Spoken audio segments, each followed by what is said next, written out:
और मैं हूँ शिखा गुप्ता।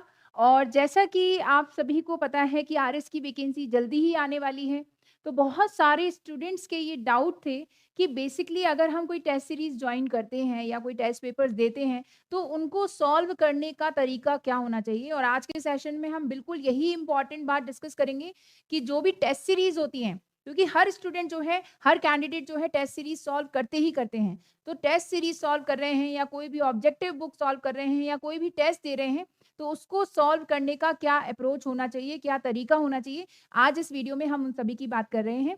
इससे पहले कि ये क्लास शुरू हो, आप अपने जितने भी सोशल मीडिया अकाउंट्स हैं, उन पर इस वीडियो को शेयर कर दीजिए। और जिन भी लोगों ने अभी तक ये चैनल सब्सक्राइब नहीं कर रखा है, चैनल सब्सक्राइब कर लीजिए, जिससे कि आपको इस तरह के और वीडियोज़ या इस तरह की और भी कोई डाउट आपके मन में हो, तो उससे संबंधित समस्याओं के समाधान इस चैनल पे मिल सकें। तो हम शुरू करते हैं, जो हम बात कर रहे थे कि how to solve test series, कि टेस्ट सीरीज़ को हम कैसे सॉल्व करें, उनका कैसे हम जो है बेस्ट यूटिलाइज़ेशन लें। सबसे पहली चीज़ तो ये ध्यान में रखेंगे, टेस्ट सीरीज़ सॉल्व करने का मकसद रैंक नहीं होता है, कि हमें रैंक मिले।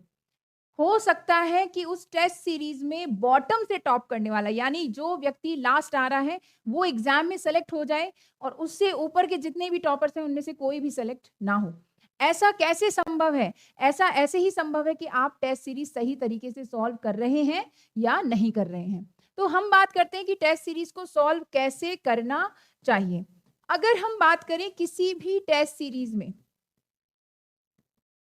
कोई भी टेस्ट सीरीज है, इसके अंदर कुछ क्वेश्चंस ऐसे होंगे जो आपको आते होंगे या जो आपके राइट हुए होंगे, ठीक है? और कुछ क्वेश्चन ऐसे होंगे जो आपके गलत हुए होंगे और कुछ नॉट अटेम्प्टेड रहे होंगे। अब टेस्ट सीरीज में हमें क्या-क्या चीजें करनी हैं?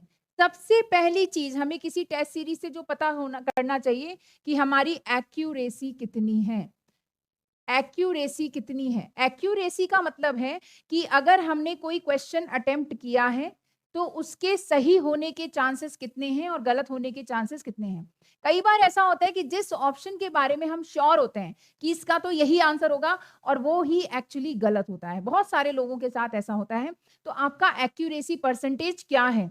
ठीक है? एक्यूरेसी परसेंटेज में अगर आपके नेगेटिव ज़्यादा हो रहे हैं, मार्क्स जो है नेगेटिव ज़्यादा आ रहे हैं, या हम बोल रहे हैं कि आपके बहुत सारे क्वेश्चंस जो आपको लगता है कि सही है लेकिन गलत हो जाते हैं, तो सबसे पहले ये पता करें कि ऐसा क्यों हो रहा है। टेस्ट सीरीज जब भी आप देंगे तो इस चीज़ का ध्यान रखेंगे, जब आप उसको एनालाइज़ करेंगे कि टेस्ट सीरीज में आपने कोई क्वेश्चन किया था, वो क्वेश्चन आपको लगा था कि सही है लेकिन फिर भी गलत हो गया, तो ऐसा क्यों? या तो आपके कॉन्सेप्ट गलत बने हुए हैं, कि आपके कॉन्सेप्ट सही नहीं थे इसलिए शायद वो गलत हो गया, या आपने प्रॉपर रिवीजन नहीं किया था, या आपने उसमें जो है तुक्का मारा था, गैस मारा था, ब्लफ किया था, या ऐसे बोल सकते हैं कि गैस किया था उसको अपन ने। क्या केस है, ठीक है? तो कौन-सी चीज़ हमारी कमी है ना? अगर रिवीजन की कमी है, यानी कि हम कन्फ्यूज़ हो गए एग्ज़ाम में, बहुत सारे ऑप्शंस जो थे उनको लेकर हम कन्फ्यूज़ हो गए कि बेसिकली क्या इसका सही आंसर होना चाहिए, तो उस केस में हमें इस पर काम करना है कि रिविजन्स बढ़ाने हैं, कि हम एग्ज़ाम में कन्फ्यूज़ ना हो। कई स्टूडेंट्स की आदत होती है कि एक ही सब्जेक्ट के मल्टीपल सोर्सेज़ वो ले लेते हैं। उनके पास 5-5, 6-6 किताबें एक ही सब्जेक्ट की होती हैं। पढ़ी पूरी एक भी नहीं होती है, या कम से कम अगर सारी पढ़ी भी होती हैं तो रिवीजन एक का भी नहीं किया होता है।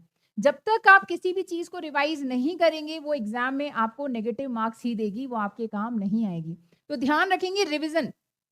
दूसरा, अगर आपने गलत कॉन्सेप्ट बना लिए हैं, तो अपने कॉन्सेप्ट्स पे आपको वर्क करना है। यानी कि कई स्टूडेंट्स की आदत होती है वो गाइड पर या नोट्स पर डिपेंडेंट रहते हैं, तो आपके गलत कॉन्सेप्ट्स बन सकते हैं। आप स्टैंडर्ड बुक पढ़िए, तो आपके कॉन्सेप्ट्स अच्छे रहेंगे। तो कॉन्सेप्ट्स में अगर कमी आ रही है, तो आपको स्टैंडर्ड बुक्स की ज़रूरत है। और अगर आपकी रिवीजन कम है, तो एक ही तरीका है, एक ही सोर्स पकड़िए, एक ही स्रोत होना चाहिए, एक ही किताब होना चाहिए और इसके मल्टीपल रिवीजन कीजिए। 10 किताबों को एक बार पढ़ने से अच्छा है एक किताब को 10 बार पढ़ना, हमेशा, ठीक है? और अगर आपने गैस किया है और फिर गलत हो गया है, तो इसको एनालाइज़ कीजिए कि आपके गैसेस कितने सही होते हैं। कुछ लोग होते हैं जिनके तुक्के अच्छे हो जाते हैं, जिनको ऐसा लगता है ना ये हमें सुना-सुना लग रहा है और एग्ज़ाम में वो अटेम्प्ट करते हैं, तो वो सही भी हो जाता है। लेकिन कुछ लोगों के साथ ऐसा होता है कि सुना-सुना लग रहा है और उसको अटेम्प्ट करते हैं तो वही गलत हो जाता है। तो आपको ध्यान रखना है कि आप किस कैटेगरी में हैं। अगर आपके ज़्यादा जो है नेगेटिव हो जाते हैं गैसेज़, तो आपको कम जो है एग्ज़ाम में तुक्के मारने हैं, और अगर आपको लगता है कि आपके जो है गट फीलिंग या गैसेज़ जो हैं ठीक जा रहे हैं, तो you can take the risk.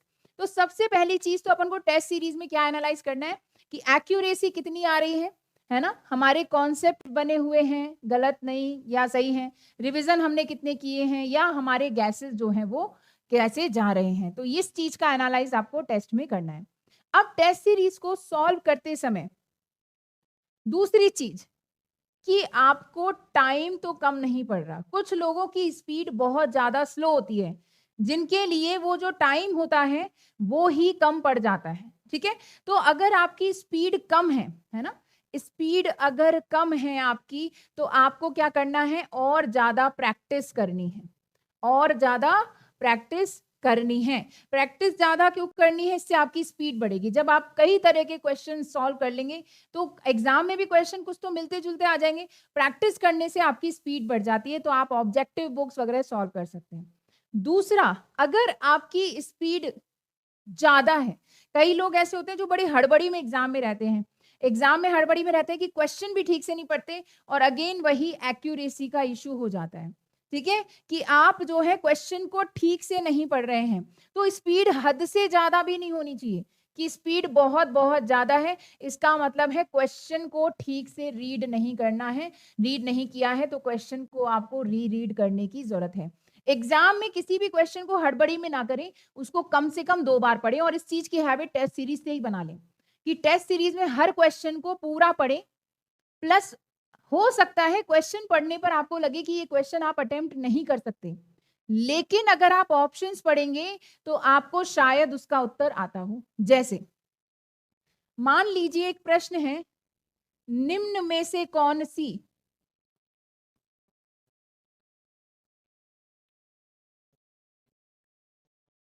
Europe की नदी है? अब आप मान लीजिए कि नदी जो चैप्टर है, वर्ल्ड की रिवर्स है, पढ़ के नहीं गए, तो आपको लगा ये क्वेश्चन तो आपको आएगा ही नहीं, है ना? क्योंकि आपने वर्ल्ड की रिवर्स पढ़ी नहीं है। आपने ऑप्शंस देखे, नंबर 1 नंबर 1 पे ऑप्शन आया ब्रह्मपुत्र।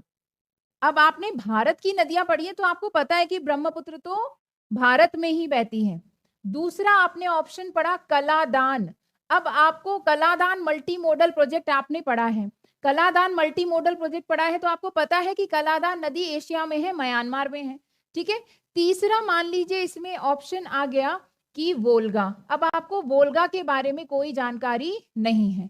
चौथा इसमें आ गया मान लीजिए इरावदी। अब इरावदी क्योंकि एक फेमस नदी है ना? इरावदी को म्यांमार की जीवन रेखा कहते हैं, तो क्या पता आपको ये पता हो, और हो सकता है क्योंकि आपको ये तीनों ऑप्शंस आते हैं, तो आपको पता है ये तीनों तो एशिया में है, तो अपने आप ही ये जो नदी है ये यूरोप की नदी हो जाएगी। तो कई बार कोई क्वेश्चन पढ़ के हमें ऐसा लगता है कि शायद ये हमें नहीं आता, लेकिन ऑप्शंस पढ़ के हमें पता चल जाता है कि इसका उत्तर क्या होगा। तो चाहे वो क्वेश्चन पढ़ने के बाद आपको लगे कि क्वेश्चन नहीं आएगा, लेकिन उसके ऑप्शंस ज़रूर से पढ़ें। और क्वेश्चन को 2 बार पढ़ें। हो सकता है यहाँ पे लिखा था निम्न में से कौन-सी यूरोप की नदी नहीं है, ठीक है? तो अगर हम क्वेश्चन को बहुत हड़बड़ी में पढ़ते हैं, तो हम ये पढ़ना भूल जाते हैं कई बार कौन-सा सत्य है, असत्य है। जैसे यहाँ लिखा था निम्न में से कौन-सा कथन असत्य है या कौन-सा कथन सत्य है। तो अगर मान लीजिए आपने ऐसी गलती कर दी है, तो आपका जो है ध्यान नहीं उस पे जाएगा, क्योंकि आप जल्दी में पढ़ रहे हैं, तो आप सत्य समझ रहे हैं असत्य को या असत्य को सत्य समझ रहे हैं। तो वो जो है बड़ी गड़बड़ हो जाती है। तो क्वेश्चन को आराम से पढ़ें, प्लस 2 बार पढ़ें, है ना?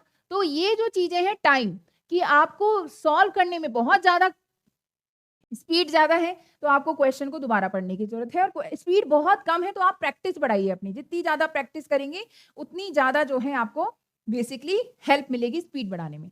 तो 2 मेजर चीज़ें हैं जो हम टेस्ट सीरीज़ से करते हैं। एक तो अपनी एक्यूरेसी मेज़र करते हैं, दूसरा स्पीड मेज़र करते हैं कि हमारी स्पीड कैसी चल रही है। अब टेस्ट सीरीज़ को सॉल्व करने का तरीका।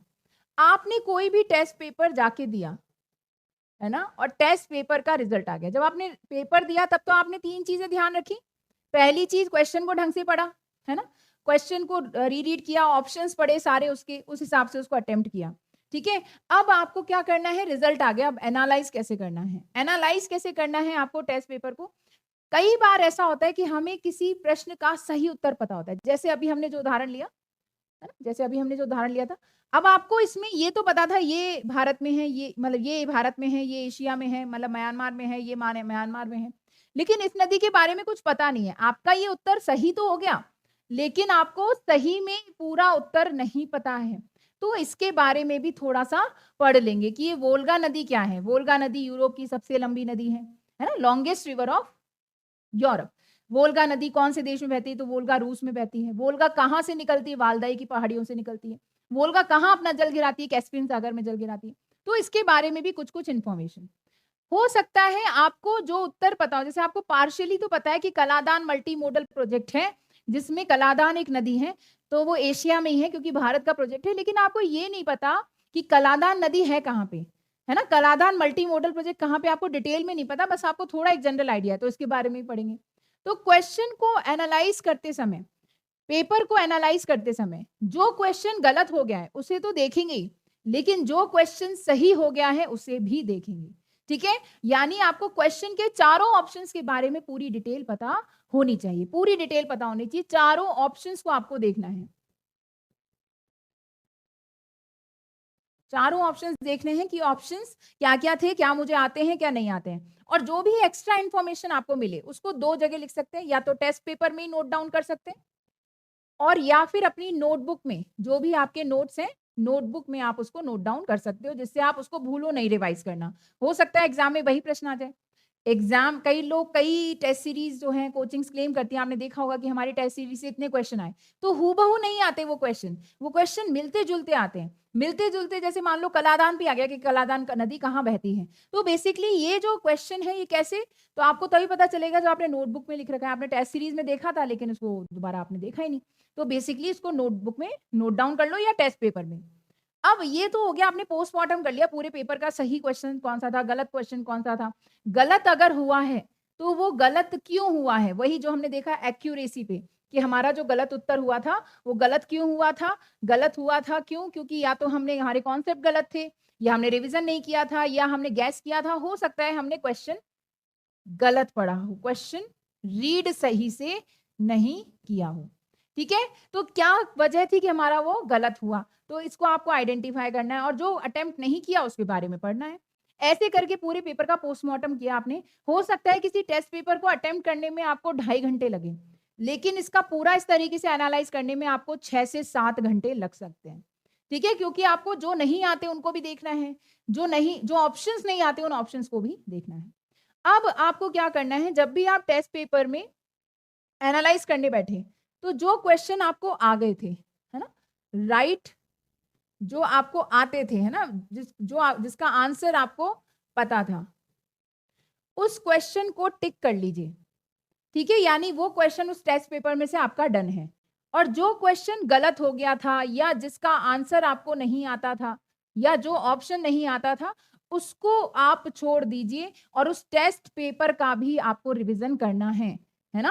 कई लोग सोचते हैं नोट्स का रिवीज़न करना है, बुक्स का रिवीज़न करना है, लेकिन टेस्ट पेपर का भी रिवीज़न करना है। तो आपको वो जो छोड़े हुए क्वेश्चन हैं, जब सेकंड रीडिंग करोगे, आप रिवीज़न करोगे जब, तो उसमें जो छोड़े हुए क्वेश्चन हैं, जो सही हैं, उनको पढ़ने की ज़रूरत नहीं है, इनको रिवाइज़ करने की ज़रूरत नहीं है, लेकिन इनको आपको रिवाइज़ भी करना है, इनको आपको रिवाइज़ करना पड़ेगा। ठीक है, समझ गए? इसका आंसर नहीं पता था तो इसको रिवाइज़ करना पड़ेगा। तो इस तरीके से जब आप टेस्ट पेपर को एनालाइज़ करेंगे, तो आपका बहुत अच्छे से वो टेस्ट होगा। इस पूरे प्रोसेस में आपको 1 दिन लगेगा। टेस्ट पेपर देना, उसका एनालिसिस करना। इसलिए जो है जनरली संडेज़ को ये टेस्ट रखे जाते हैं, जब टेस्ट सीरीज़ के टेस्ट होते हैं, तो पूरा दिन आपका टेस्ट के नाम रहे। और उसको आप प्रॉपर इस तरीके से एनालाइज़ करें। जब आप इस तरीके से एनालाइज़ करेंगे, तो आपके लिए टेस्ट सीरीज़ फ्रूटफुल होगी। अदरवाइज़ क्या होगा? अदरवाइज़ हम उसका पूरा बेनिफिट नहीं ले पाएँगे। ठीक है? तो आपको ये बात समझ में आ रही है कि आपको किस तरीके से टेस्ट पेपर सॉल्व करने हैं और एक लास्ट तक कैसे टेस्ट पेपर सॉल्व करने हैं, कैसे उनको रिवाइज़ करना है। ठीक है? अच्छा, अब एग्ज़ाम में क्या होता है, सबसे पहले एग्ज़ाम की भी बात कर लेते हैं यहाँ पे कि एग्ज़ाम में पेपर कैसे सॉल्व करना है। एग्ज़ाम पेपर, ये तो टेस्ट पेपर की बात हो गई, एग्ज़ाम पेपर कैसे सॉल्व करना है और इसी चीज़ की हैबिट आप टेस्ट पेपर से भी डाल सकते हो। जैसे आप एग्ज़ाम पेपर को पहली बार में पूरा सॉल्व नहीं कर सकते। तो आप पहली रीडिंग लगाओ, फर्स्ट रीडिंग, और फर्स्ट रीडिंग में उन क्वेश्चंस को मार्क कर लो अपने पेपर में जो आपको 100% आते हैं, जो आपको आते हैं, ठीक है? उनको आप पहली बार में अटेम्प्ट कर लो, उनको टिक किया, और जब पूरा पेपर हो जाए, 150 क्वेश्चन है मान लो आरएस प्री के पेपर में, तो 150 क्वेश्चंस को आप एज इट इज जो है उनके आंसर्स आपने पढ़े, जो आपको आते हैं उनको आपने ओएमआर शीट में भी फिल कर दिया, इसको हैंड टू हैंड ओएमआर में भी आप फिल कर दीजिए, ठीक है? अब आपको क्या करना है, सेकेंड रीडिंग लगानी है पेपर की, पेपर की लगानी है आपको सेकेंड रीडिंग। अब सेकेंड रीडिंग में आप क्या करोगे, सेकेंड रीडिंग के लिए आपको फर्स्ट रीडिंग में एक काम करना है। फर्स्ट रीडिंग में आपको ऐसे क्वेश्चन मार्क कर लेने हैं जिनके बारे में आप श्योर नहीं हो, लेकिन एक या दो ऑप्शन आप एलिमिनेट कर सकते हो। जैसे 4 ऑप्शन है, आपको उनमें से 2 पता है कि ये तो होंगे ही नहीं, अब 2 में कंफ्यूजन है, आपको लगता है कि थोड़ा-सा इनको प्रोसेस करके अपन कर सकते हैं, थोड़ा इनके बारे में सोच के। तो सेकंड रीडिंग में ऐसे क्वेश्चंस मार्क करके रख लो जिन पे आपको रिस्क लेना है, ठीक है? रिस्क लेना है, उनको मार्क करके रख लिया। अब सेकंड रीडिंग में आपको रिस्क वाले क्वेश्चंस को पढ़ना है और सॉल्व करना है। इसमें से जो भी आप मार्क कर लेते हैं उनको ओएमआर में भर देना है, ठीक है? कई लोग क्या करते हैं, बिल्कुल लास्ट में ओएमआर भरते हैं, पर लेकिन इस तरीके से क्या होगा, जब आपने पहली रीडिंग की, फर्स्ट रीडिंग की, क्वेश्चंस जो मार्क किए उनको ओएमआर में भर दिया, काउंट कर लीजिए कि कितने क्वेश्चंस हो गए। मान लीजिए आपने पहली रीडिंग में 55 क्वेश्चंस जो हैं वो कर लिए, ठीक है? अब आपको पता है कि 55 क्वेश्चन से बात नहीं बनेगी, तो थोड़े से और क्वेश्चन करने हैं। अब आपने की सेकंड रीडिंग, सेकंड रीडिंग के समय आपने फिर से क्वेश्चंस पढ़ने स्टार्ट किए, रिस्क क्वेश्चन अटेम्प्ट किए, फिर दोबारा आपने टोटल कर लिया, तो टोटल क्वेश्चन अब हो गए 98 मान लीजिए, ठीक है? 98 क्वेश्चंस हो गए। अब आपको लगा कि थोड़े से क्वेश्चंस और करने, तो एक लास्ट थर्ड रीडिंग आपने पेपर की लगाई। थर्ड रीडिंग में जो है आप बचे हुए क्वेश्चंस को देख लोगे और आप उसमें देख सकते हो कि किन और क्वेश्चंस पे रिस्क लिया जा सकता है, ठीक है? अब जनरली क्या होता है, मैथ्स की बात करते हैं यहाँ पे, कि कुछ मैथ्स के ऐसे टॉपिक होते हैं जो हमें आते तो हैं, लेकिन हमें लगता है कि उसमें टाइम बहुत लगेगा, टाइम कंज्यूमिंग होते हैं वो। जैसे कई सिटिंग अरेंजमेंट वाले आते हैं कि ए इधर मुंह करके बैठा हुआ है, बी उधर मुंह करके बैठा हुआ है, सी इधर बैठा हुआ है, राउंड टेबल है, ऊपर नीचे है, सिटिंग अरेंजमेंट वाले। ऐसे क्वेश्चन जो हैं वो सॉल्व तो हो जाते हैं, लेकिन इनमें टाइम लगता है ना? या फिर ऑर्डर वाले क्वेश्चन आते हैं कि इसकी रैंक चौथी है, उसकी 5वीं है, उसकी ऐसी है, नीचे से इतनी है, उतनी है। ऐसे क्वेश्चंस में हमें टाइम लगता है, तो इनको आप फर्स्ट रीडिंग के लिए छोड़ सकते हो। फर्स्ट रीडिंग में आपने नहीं किया, सेकंड रीडिंग या थर्ड रीडिंग में ऐसे क्वेश्चंस को कर सकते हो, इससे फिर आपके नंबर ऑफ क्वेश्चंस बढ़ जाएँगे। ऐसे क्वेश्चंस को कभी भी फर्स्ट रीडिंग में नहीं करना चाहिए, क्यों? क्योंकि अगर इनमें आप फँस गए, तो कई बार आधा पौन घंटा भी इनमें लग जाता है और हमें लगता है हम बहुत नज़दीक हैं, तो यार अभी नहीं छोड़ते हैं, अभी नहीं छोड़ते हैं। और ऐसा करते-करते हमारा बहुत टाइम चला जाता है और उस चक्कर में पूरा पेपर छूट जाता है। तो आपको ये ध्यान रखना है कि ऐसे क्वेश्चन जो टाइम कंज्यूमिंग है, जब आप टेस्ट सीरीज़ दे रहे होंगे, तो ये भी आइडेंटिफाई करना है कि किस तरह के क्वेश्चंस में आपको ज़्यादा टाइम लगता है, स्पेशली मैथ्स और रीजनिंग में, ठीक है? तो उन टॉपिक्स के क्वेश्चन आपको सेकंड या थर्ड रीडिंग में जाके करने हैं, फर्स्ट रीडिंग में नहीं करने। तो टेस्ट सीरीज़ से बेसिकली एक यही फ़ायदा होता है कि हम खुद को एनालाइज़ कर पाते हैं अच्छे से, कि बेसिकली हमें कैसे टेस्ट पेपर सॉल्व करना है, एग्ज़ाम पेपर हम कैसे सॉल्व करेंगे, हमारी क्या सही स्ट्रैटेजी होगी, ये हमें टेस्ट सीरीज़ में आइडेंटिफाई कर लेना है। हम कितना रिस्क ले पाते हैं, हमारा एक्यूरेसी कितनी चल रही है, हमारी स्पीड कितनी चल रही है, इन सब के लिए टेस्ट सीरीज़ का बेनिफिट होता है। तो उम्मीद करती हूँ ये सेशन आपको समझ में आया होगा। आपके जो भी डाउट्स होंगे इससे रिलेटेड वो इसमें सॉल्व हो गए होंगे। फिर भी अगर कुछ डाउट्स रह जाते हैं तो आप कमेंट सेक्शन में मुझे कमेंट कर सकते हैं। बाकी मेरा व्हाट्सएप नंबर है, उस पे मुझे व्हाट्सएप कर सकते हैं। तो आज के लिए इतना ही। किसी और वीडियो में किसी और समस्या के समाधान के साथ मैं आऊँगी आपके साथ। अगर आपको लगता है कि इस पर्टिकुलर टॉपिक पे मैं वीडियो बनाऊँ आपके लिए, तो आप मुझे व्हाट्सएप कर सकते हैं और मैं उस टॉपिक पर आपके लिए एक वीडियो लेकर आ जाऊँगी। चाहे वो ज्योग्राफी का टॉपिक हो, चाहे जनरल एग्ज़ाम के लिए टॉपिक हो। ये जो स्ट्रैटेजी हमने इसके अंदर डिस्कस की वो सिर्फ़ आरएससी नहीं, हर एग्ज़ाम पे लागू होती है। तो आप जो है इसको हर एग्ज़ाम के लिए अप्लाई कर सकते हैं। Thank you so much. मिलेंगे किसी और दिन। बाय-बाय।